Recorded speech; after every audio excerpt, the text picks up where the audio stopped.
نن د شهید وطن خیاط محمد خان شیرپو 40مه کلیزه مانځري کیږي. شهید وطن خیاط محمد خان شیرپو چې د فاطمه جناه د وخت نه په سیاست کې قدم ایښودلو بلکې د طالب علم د وخت نه او دغه انسان دی چې د پاکستان پیپل پارټۍ بنیاد ایښودلو. دی د پاکستان پیپل پارټۍ د صوبې یعنې د خیبر پښتونخوا صدر پاتې شو. دی گورنر پاتې شو. دا لومړنی تاریخي انسان دی چې د گورنر خود دروازې خاص عوام ته پلو کړې وي.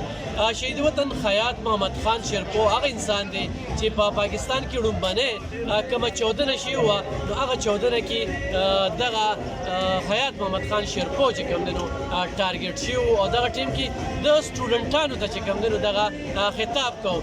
نن هغه ورځ ده چې هر کال دغه کلیزه مانځلې کېږي او د یو کال نه واله تر بل کاله چې کوم دی نو زیات خلک په دې کې ګډون کوي او د هغه خدماتو ته او د هغه کاوش ته چې کوم دی د عقیدت پرځونې وړاندې کوي.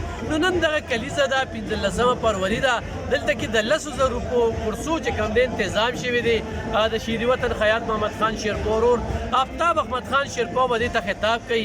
ډېرې مهمې ویناګانې به کوي. کارکنان ډېر په جوبند کې دي او دلته کې د ضیام او شیرپو یونین کونسل کې چې کوم دغه اختر شان فضا په نظر راځي. کارکنان چې کوم دی د سهار نه را شروع شوي دي او دلته کې راځي. سکیورټي ډېر سخت انتظامات شوي دي. خلکو ته زموږ دغه خواست دی چې پولیس سره انتظامي سره تعاون کوي، تالاشي ورکوي. نو نن دغه ورځ ده چې شهید وطن خیاط محمد خان شیرپو ته به دغه خراج تقصیر وړاندې کیږي. موږ هم دغه کورج له راغلو څو خبرې هم د خپلو کتونکو سره شریکې کړئ.